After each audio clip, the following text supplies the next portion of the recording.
सुप्रभात बच्चों।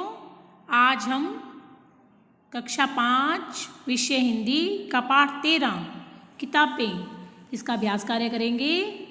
इस पाठ को हम पढ़ चुके हैं। यह कविता थी और हमने इसमें जाना कि हमारे जीवन में किताबों का कितना महत्व है। तो आइए आज हम इसका अभ्यास कार्य करते हैं। अभ्यास कार्य में सबसे पहले है शब्दार्थ। जमाना, जमाना यानी काल या फिर युग। राज, राज रहस्य, भेद। इंसान, इंसान क्या होता है? मनुष्य। साइंस, साइंस यानी विज्ञान, विज्ञान को अंग्रेजी में क्या कहते हैं? साइंस। सोचिए और बताएं। नीचे प्रश्न दिए गए हैं, इनके उत्तर आपको बताने हैं। किताबें क्या करती हैं? किताबें क्या करती हैं? क्या करती हैं? किताबें हमसे बातें करती हैं। हमसे बातें करके हमें क्या देती हैं?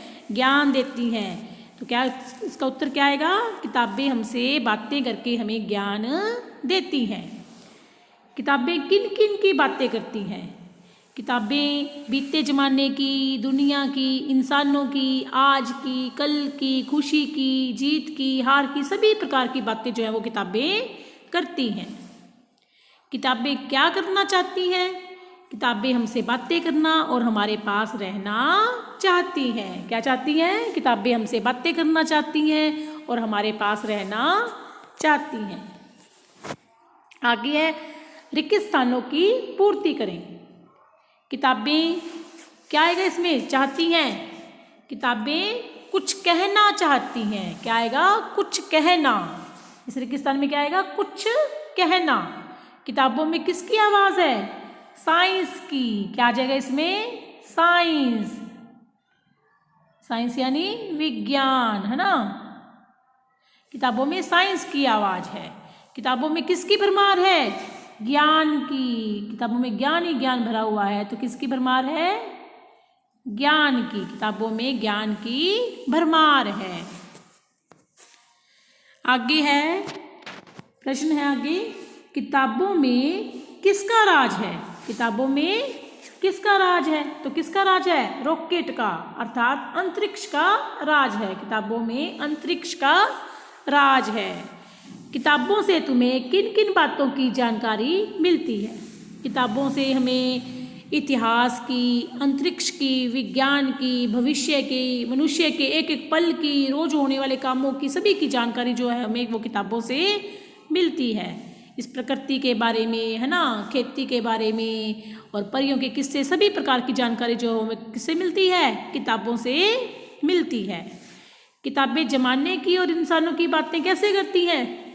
किताबें हमें बताती हैं कि मनुष्य का जन्म कैसे हुआ, वो पहले कैसे रहता था और उसने कैसे धीरे धीरे उसका विकास हुआ, कैसे उसने प्रगति की, है ना, और वो आज के समय तक कैसे पहुंचा। इस प्रकार से वो जमाने की और इंसानों की बातें करती हैं। कैसे करती हैं?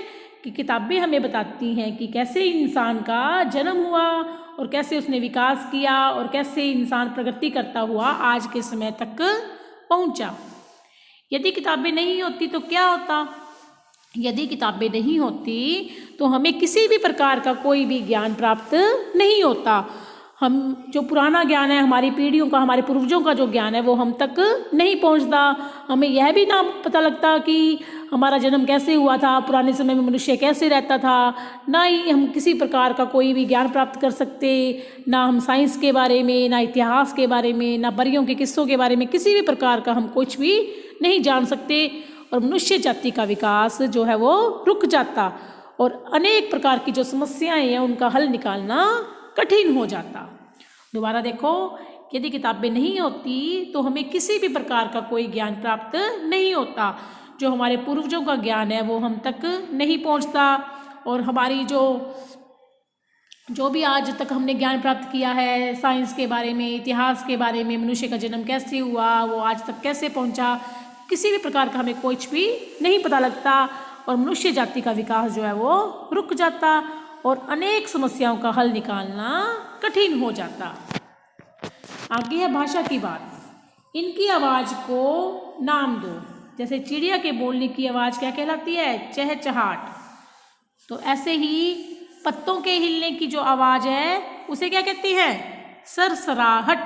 क्या कहते हैं? सरसराहट। और बादलों के गरजने की आवाज को गड़गड़ाहट। क्या? गड़गड़ाहट।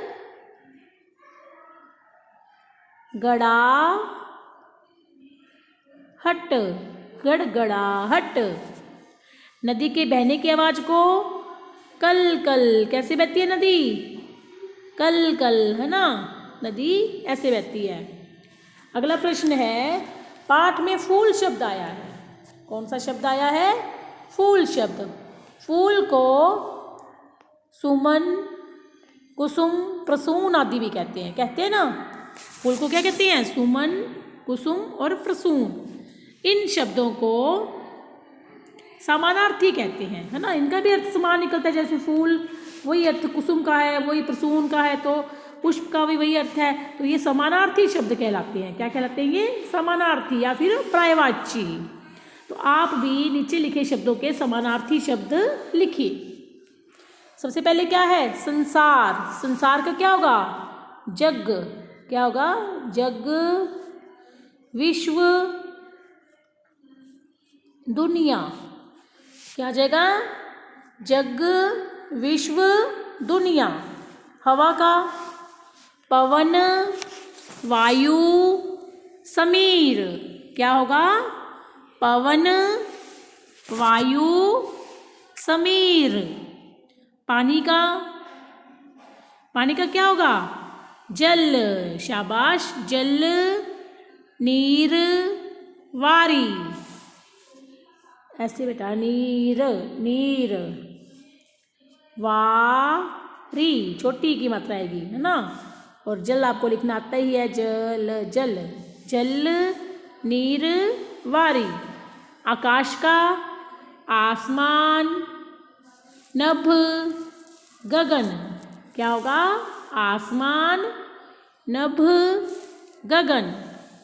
किताबें। किताबों का क्या होगा? पुस्तकें। क्या होगा? पुस्तकें। और पोथियाँ। क्या होगा? पोथियाँ। मनुष्य। मनुष्य का क्या होगा? मानव, नर और मनुज। कैसे लिखोगे मनुज? मनुज, मनुज। मानव, नर, मनुज। बादल का जलद। क्या होगा? जलद। मेघ, मेघ। वारिद। कैसे लिखते हैं वारिद? वार को छोटी की मात्रा, वारिद, वारिद।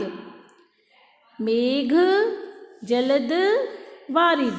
ये सब क्या है? पर्यायवाची शब्द। इनका समान अर्थ निकलता है, इन्हें पर्यायवाची शब्द कहते हैं। तो ये आपके पाठ 13 का अभ्यास कार्य पूर्ण हुआ। धन्यवाद।